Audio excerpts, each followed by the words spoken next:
Hey, I'm glad you're here. You look really good. We're done.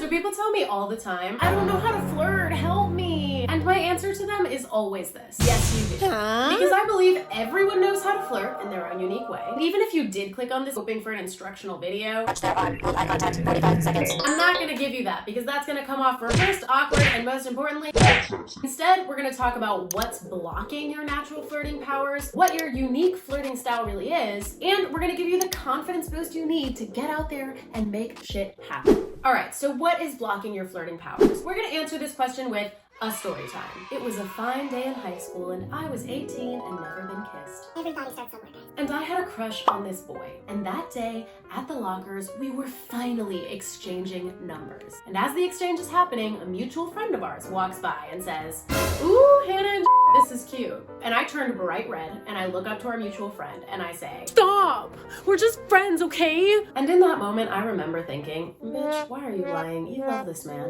Now, the reason I was lying through my teeth that day is because I was terrified at the idea of openly liking someone, showing my affection for all to see, including him. I'm gonna give you a hint. That's what flirting is. I mean, what if he didn't like me back? What if I made a fool of myself? What if I got rejected? Do you see where I'm going with this? Think about it. When you're around someone you're attracted to, do you try to flirt with them? Or do you do the exact opposite and pretend you're not interested at all? Act normal, be cool, act normal. Yes, hello. What I'm getting at here is this. It's never been that you don't know how to flirt. The real problem is that you're so terrified of being vulnerable and potentially getting rejected that you're putting up protective barriers every time you're around someone you're attracted to. We'll talk more about how to overcome the fear of rejection in a minute, but first, let's figure out what your unique flirting style really is. I want you to close your eyes and imagine the person you want to flirt with. Maybe this is a specific person or an abstract person, even your celebrity crush, it doesn't matter. Now imagine that you're out at a bar with them and a group of other people, and they pull you aside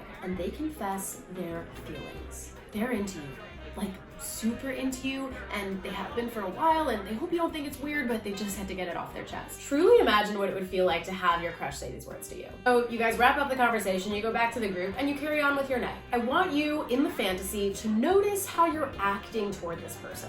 Are you acting differently than you were before that conversation? Maybe you're making a lot of eye contact, smiling at them a lot, laughing way too long at their jokes. However you're acting in this moment, that's your unique flirting style. That's how you flirt when you know you're safe to remove that protective barrier. So here's my challenge to you. Next time you're in a room with someone you're attracted to, pretend you're in this scenario. Pretend that they're already into you and act accordingly. Now, obviously this doesn't mean grab them for a passionate kiss because consent is a thing and that is not what I'm saying. But hold that eye contact. Tell them they look nice because I know you're thinking it, and just see what happens. But fairy thought mother, I'm scared. I mean, what if they reject me? The thing is, thoughty, they might.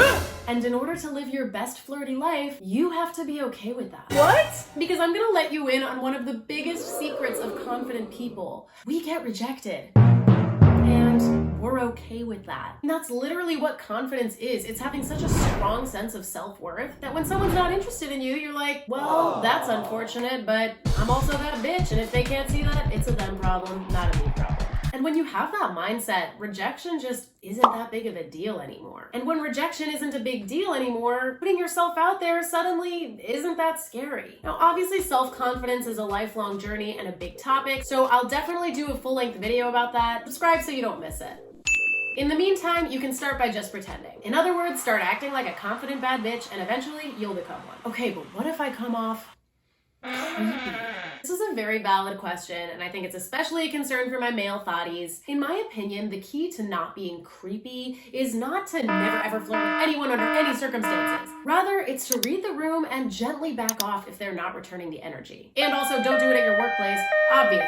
So as long as you're respectful and you're not this guy. Baby, you look good to me. Thanks. Can I buy you a drink? No thanks. What about a dance? No. Well, can I get your number? No! Fine, you were ugly anyway. You're gonna be fine. So we're almost to the end of the video. No! And if you're still on the fence about becoming a flirtastic superstar, I have one more point that I think will convince you. Something I do all the time when I need an extra push to be brave is consider the worst case scenario versus the best case scenario. The worst case, as we discussed earlier, is that you try to flirt and they're just not into it. And realistically, this is gonna be really embarrassing for about 90 seconds. But then you're gonna wrap up the conversation and move on with your life. Because you're an adult, and if one rejection is enough to shatter you, you probably need to work on that anyway. Now I want you to think about the best case scenario. Maybe they're into it. Maybe they've been into it this whole time, but they were too scared to make the first move. Or maybe they never really saw you that way before, but now that you're displaying such confidence, they're like, damn, that's hot. And then maybe you have sex.